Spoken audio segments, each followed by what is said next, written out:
Hi, everybody. Welcome to the 2025 edition of the Bear 100. I'm your race director, Cody Draper, and I am going to record this for everybody so that we can have you watch it in your own time and not have to stand around trying to hear me at a pre-race meeting. Hopefully, this is helpful for you. We are excited to have you out here and in Logan for the Bear 100. So we have a lot of information to share. It's mostly reminders, but I wanted to jump into that and help you make sure that we're all on the same page. But again, we're excited to have you out here. And first of all, I wanted to give just a huge shout out to our volunteers and radio team. They are incredible. We have a lot of aid stations, a lot of people helping to make sure that you get to the finish line. We're going to do everything that we can to help you. But sometimes there's some hiccups. We do ask that you please be nice to them. They are volunteers. We appreciate all they're doing. We do ask that if you need to drop that you tell the aid captain or radio team clearly. They may have you fill out a short form paper for you to sign so that we know where you are. We don't want to send search and rescue out looking for you. But again, our goal is to get you to the finish. We have a pretty high finish rate of about 70%, and we hope that you are one of those that make it to the finish line. So some of this information today will hopefully help you get there. So we do track you at every aid station. The earlier ones we just track on the way out. Others later in the race, when runners are a bit more spread out, we track the in and the out. So just make sure that if you see a radio team with a table set up that you clearly communicate to them your bib number. We do have an RFID tag on the bib, and we'll be scanning it at two places. This is at mile 1. We want to make sure that we know exactly who's on the course, and at the finish line so that we have an accurate time for you. So we are using a new tracking site this year for the splits. It's called opensplittime.org. And we'll talk a little bit more about those features in just a minute. But we do have, a lot of data to enter, and it is transmitted over ham radio. There isn't cell coverage for, about 80% of the course. And so it is a challenge to get that data back onto the website. And it is a challenge for the pacers and crew to check in on their runner while on the course. Just wanted to give you a good heads up on that. The first and last 8 miles do have cell coverage. However, if you do have a newer iPhone, you can send text via satellite, and you may be able to do the Find My Phone feature as well so that you can track your runner that way. So some of these cool new features about opensplittime.org. If you go to the Bear 100 website, click on the tracking link, it'll take you to a page similar to this that shows you the Bear 100 2025. It'll be populated before with all the runners that'll be in the race. But in the meantime, you do a little bit of playing with some of their features. This one I found really helpful. If you click into the Explore and select the Plan My Effort, you'll see a page similar to this, where if you punch in your expected time, in case I put 24 hours, so it'll give you splits. And the way it calculates this is based off of previous runners' splits.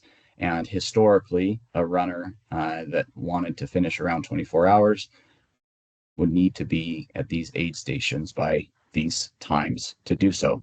Now, one caveat with this is it is using historical data. It is not using an ideal split, or I would say even pacing. Many runners like to go out hard and fade a bit towards the end. And so this does actually model this. And so what I found is do not go faster than they splits for the first half, and you'll be set up nicely to beat them the second half.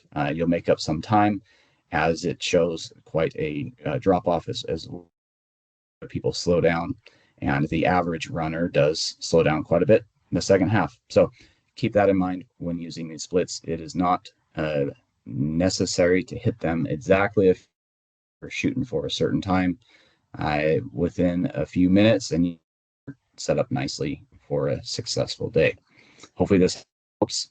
It also shows a nice feature showing the segment time really easily. This helps you calculate how long it will be in between aid stations to help with your hydration and nutrition needs. If you're looking for what are the fastest times on the course, here's a quick cheat sheet that helps you see what the fastest times are. You can do a male only, a female only, or a combined. When looking at this, so you can see what the best times are. You're going for a course record. Another cool feature is you'll see, as the race is populated, you'll see all the splits throughout. It'll look something like this. And if you want to look at the elapsed time at each aid, this is the way you'd see it. By default, it shows this, but I popped in this other feature where it shows a segment breakdown. So if you want to see, again, just that time in between the aids, how long it took a certain runner to get in between these aids, this is a helpful tool. So I've totally nerded out now. Sorry for those that are not spreadsheet gurus or fellow spreadsheet nerds like I am, but this is a pretty neat feature. Okay, so let's talk aid station food. We have Gnarly Hydration on course. We'll be using a mix of the orange, which does not have caffeine, and cherry cola, which does have caffeine. So pay attention to that if you are wanting to avoid the caffeine in the first half of the race, as many people do. You'll want to seek out the orange flavored, which we'll have that primarily on the first half of the course, and more of a mix of flavors the second half. But we are excited to partner with Gnarly, and we're grateful for their support in this race. We also have GU energy gels. We have lots and lots of different GU products. So we have over 1,700 gels, 800 Stroop waffles. We have liquid energy gels. We have 1,500 bags of these energy chews. We love their products. I've been using them all summer, various events and big efforts, and I love it. I did save some for you guys though, so don't worry. There's plenty out on the course, including lots of real food. Those people that enjoy real food, I'm one of them. There's a lot, and hopefully you find something to your liking out on the course. We are trying to limit how many cups are used at aid stations, and so we'll be handing out this collapsible cup to everybody in your bib bag that we'll provide at race check-in, and hope that you guys carry it on course and use it for soda and GU, and I'm sorry, Gnarly, and any other drinks that you have on course at aid stations. It folds up really easily, and you can tuck it into a pocket of your shorts or also your pack. Trail markings. So just a reminder, it is your responsibility to stay on the course. We have done the best that we can to mark it, and we know that sometimes we just miss paying attention, and sometimes we get lost. That's why it's really handy to have the GPX file on your phone, on your watch, and then you can pop that up and look at it and see if you are doing well. But overall, you're looking for pink on the course. All of that's good. We'll have signs in a couple places on the course. If you see something like that, pay attention. That means there's something coming up just around the corner that you need to watch out for. And generally, for a turn, we'll have a yellow mixed with a pink, meaning look, if the flagging is on the right, look to the right for a turn there. If you've seen a blue ribbon, you are off course. Turn around, look for the pink, and continue with pink. Blue is bad, pink is good. The weather, it's always everyone's most scary item, including the race directors, most challenging, uncontrollable thing. The good news is it's looking quite good for this year. It is the Sunday before the race. Things could change, lots of caveats, but right now things are looking great. This is the weather at Bear Lake at the finish. mid 70s, low 40s. Beautiful day, both Friday and Saturday. Just know that you're going to be in the mountains where it will be cooler than this most of the time. And at night, it will be much cooler than the low at Bear Lake. So it will be freezing in the basins at night. So plan on warm during the day, but at night you will get cold. So plan on that. It's possible there's a shower or two. Looks like a little bit of chance on Saturday. But again, in the mountains, there could be a shower at any time. It's always wise to pack an extra layer or two in your drop bags, just in case some weather crops up that you can swap out some clothes if needed. But it looks like it's going to be great running weather. Okay, crews. We love crews. This race is very open to crews. There's a lot of access points. That said, there's not a lot of parking at these access points, and as such, we've had to try to accommodate the best that we can crew access. So we welcome a vehicle to go to the aid stations. We do not have room to have more than one crew vehicle. Please carpool, please work together so that you are able to have your crew there, have your family and friends, whoever's here to cheer you on, to be able to see you and to help you. But we have some pretty strict rules that we need to follow so that we can have not an overwhelming number of vehicles at these locations. So on the left, to cruise through these real fast.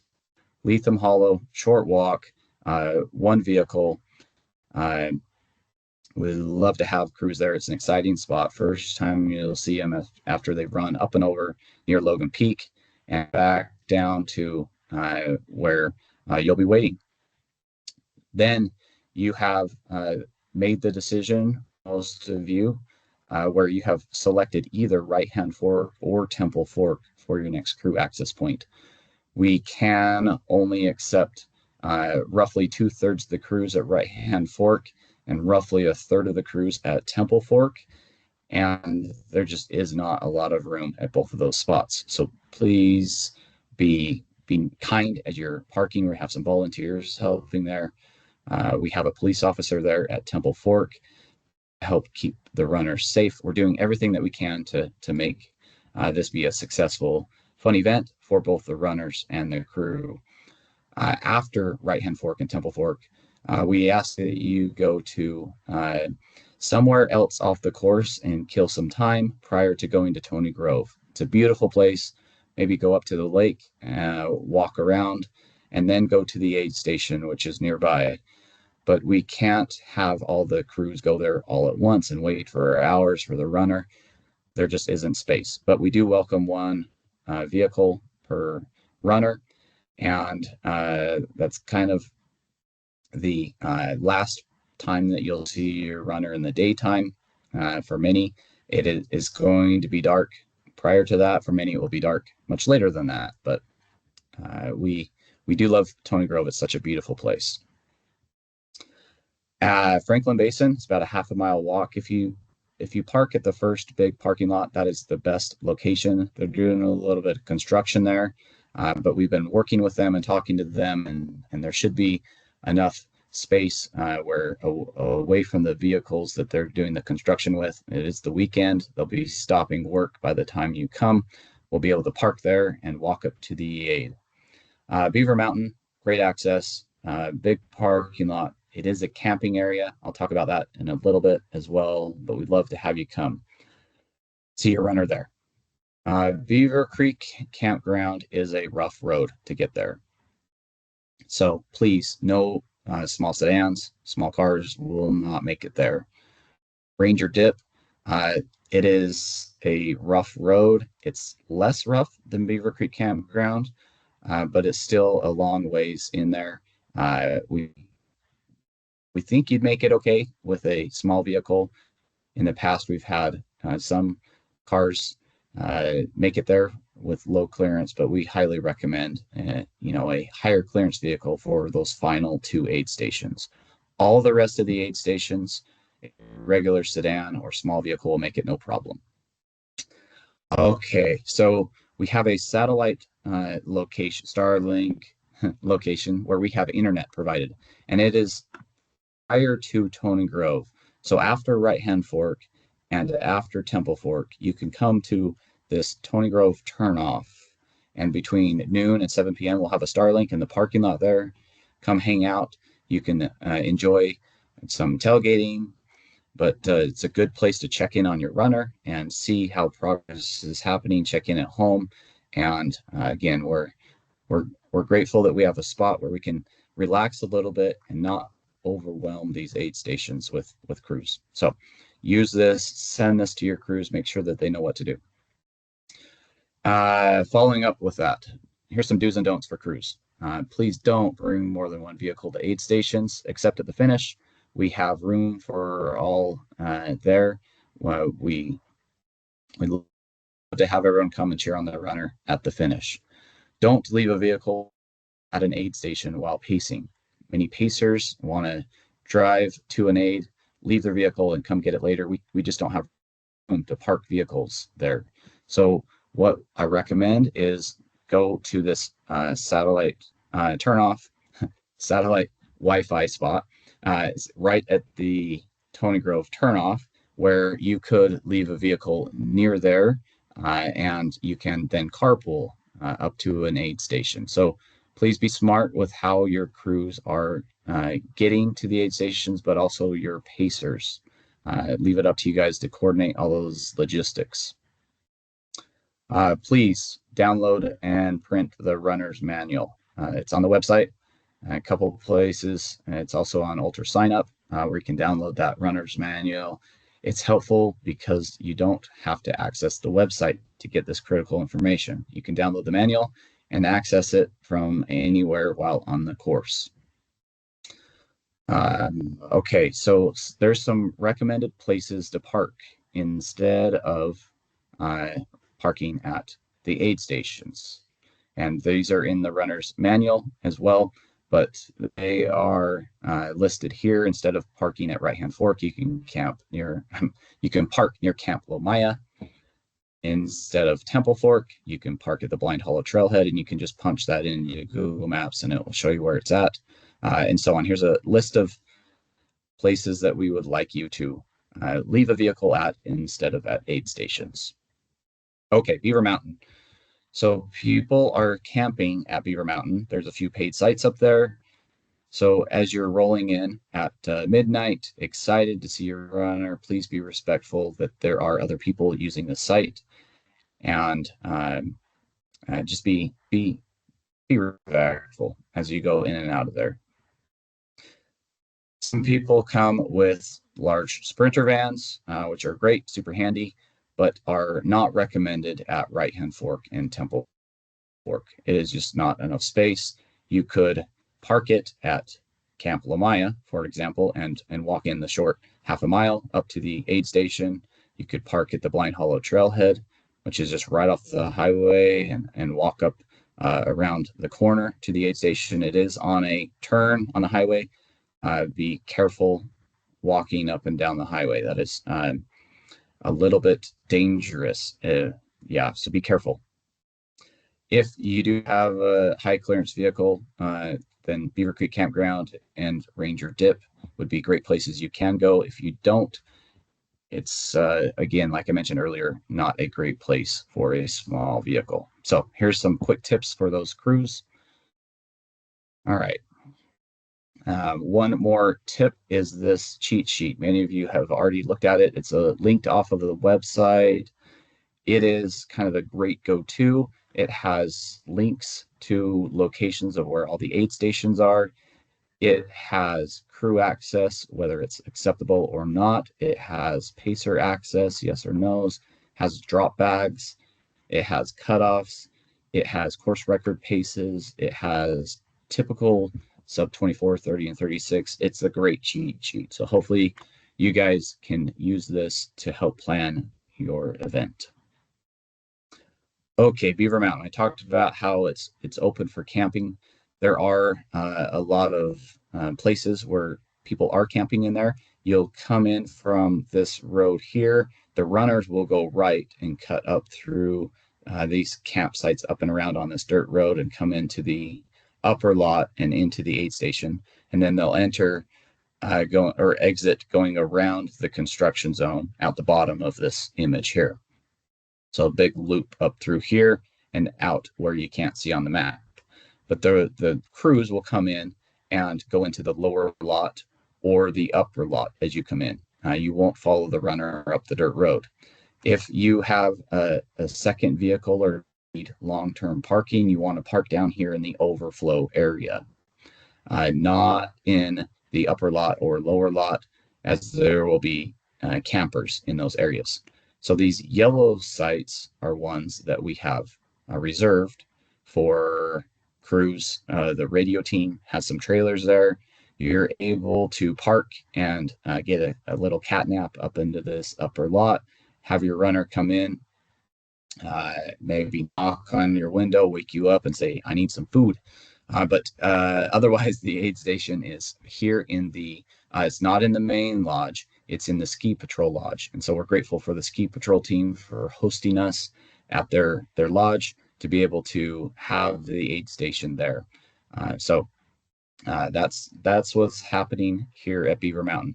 If you want to reserve one of these other sites, you're welcome to do so. You can go to skithebeeve.com and reserve any of these other sites. I'm not sure how many are still available, but that is a great place to go and catch a couple hours of shut-eye while waiting for your runner. All right, the finish line. So we finish at the shore of Bear Lake, and all are welcome to come join. We have some snacks, breakfast burritos served from midnight when the first runners come to around noon the next day. And then we'll have an award ceremony at about 12:30 for the top three, male and female finishers. And around that time, we'll switch over from breakfast burritos to walking tacos, which is a taco salad. We have gluten-free, we have vegan options. So we hope that there's something for everybody there. We will have drop bags delivered to the finish line around 12:30. That's all drop bags up to Beaver Creek and including Beaver Creek. Sorry, I misspoke. The all but Beaver Creek will be delivered. So up to Beaver Mountain will come by 12:30. The Beaver Creek campground drop bag will be delivered later because that location closes much later, and then we'll drive that over to the finish.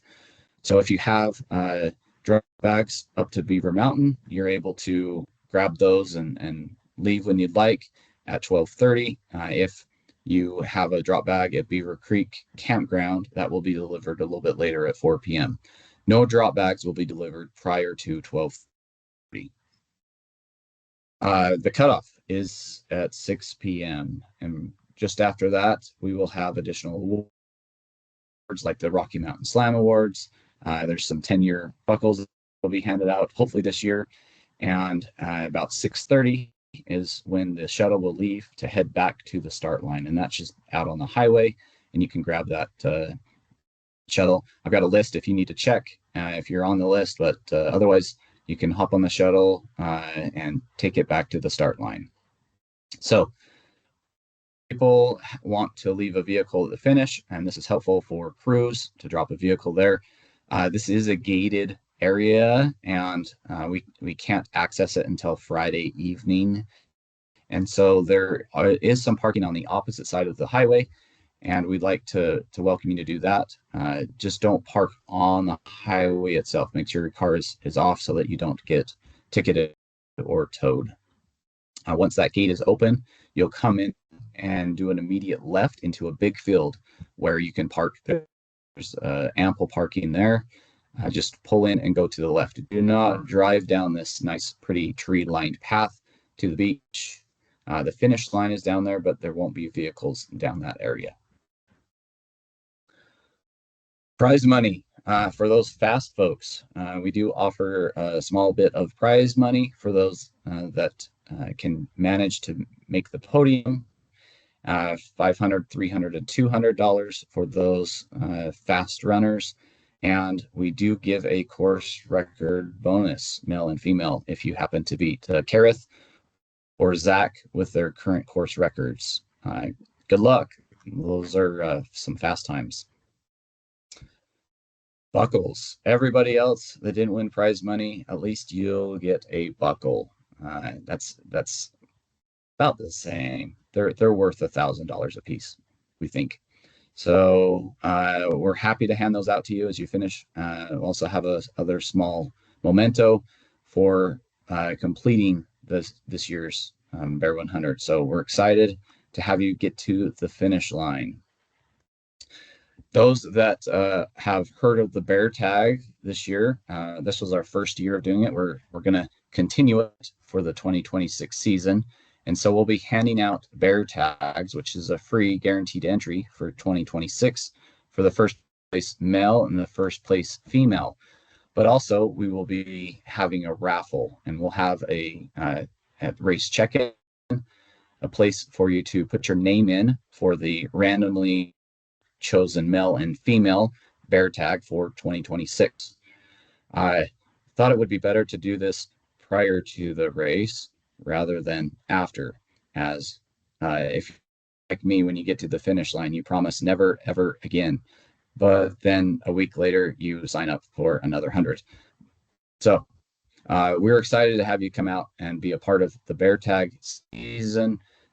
These are the races that we're working with on the left, and we hope to have you join us next year. So let's talk schedule here. We have Thursday packet pickup, and you need to be there by 6 p.m. So we have a window between 3:30 and 6 that we want you to come pick up your bag. So inside the bag, we have shirt, the bib, there's a pacer bib, there's pins for both, there's a crew vehicle pass based on the selection that you've made. In the email that this video is being sent out with, there's a link to that in case you have not selected which crew vehicle pass you wish to go to. Earlier I mentioned Right Hand Fork and Temple Fork. That's where you can select which one. That pass will be in the bag, as well as a collapsible cup, some socks, and some bear butt wipes. We're happy to partner with them, having a compostable, decomposable way to take care of business out on the trail. And so we're happy to partner with them. Thought it was a great fit. So again, a reminder, when you get your packet pickup, somebody needs to pick it up for you. If you can't get there, this is how we're going to have you check in, because we're going to look at who has picked up bags and who has not. And if there are fewer than 350 and there's people there that are interested in getting into the race, we will be able to let them in at that point. So that's why we can't be late. If something comes up, please reach out and we'll be able to take care of you, have somebody pick it up for you. Let's do what we can to have it all set up. We do that because the drop bags need to be set up by 6:30 so the aid captains can come by and pick them up and have them ready for you on Friday. So there won't be an official meeting at the packet pickup on Thursday. This video is in lieu of that meeting. But I also am asking that everybody sign an electronic waiver, which is in the email that this was sent with. There's going to be a bunch of links on this email. So please take a look at each of those. All right, Thursday packet pickup. Oh yes, merch. There's going to be a bunch of merch, some hats, some shirts, some puffies, some mugs, lots of merch available. Some come check it out. We don't usually do merch throughout the rest of the year, so this is a great chance to pick it up prior to the race. Some of it will be available on Saturday at the finish line, but a lot of it is first come, first serve, so I'm not sure if all of it will make it there on Saturday. Race day. So Friday morning, we'll have you click a very simple check-in link that will be sent to your email. That is for the morning of the race. Occasionally, we have a runner or two have second thoughts, wake up Friday morning and change their mind and decide that they don't want to join us. And that's okay. But we want to make sure that we know who's on the course. So if you're going to join us, check in Friday morning. There will be a radio table. You can check in manually. If your phone's packed away, as some of you do, that's fine. We can check in you directly at the radio table. We'll start at 6 a.m. Right there, just at this parking lot, just at the entrance of the park. You'll see these Bear 100 flags out front. Just note it is a neighborhood, and so we do want to try to be a little respectful. 6 a.m. Many people are wanting to sleep past that, so let's not be too crazy. But we are excited to have you start. It will be dark for an hour. We do recommend you bring a small light for that first climb. You'll want to just relax up that first climb. It's the biggest climb of the race, and it can cause problems if you go too hard. Do not go too hard. So we recommend you start slow and finish fast instead of starting fast and finishing slow. But either way works out. All right. Again, just a final thank you to our sponsors. We wanted to make sure that everybody was aware that we could not do this race without sponsors, without volunteers, and without each of you. So we are excited to see you. Come join us. We'll see you on Thursday at race check-in, and hope that you guys have a great paper. Don't go crazy, and we'll see you soon. All right.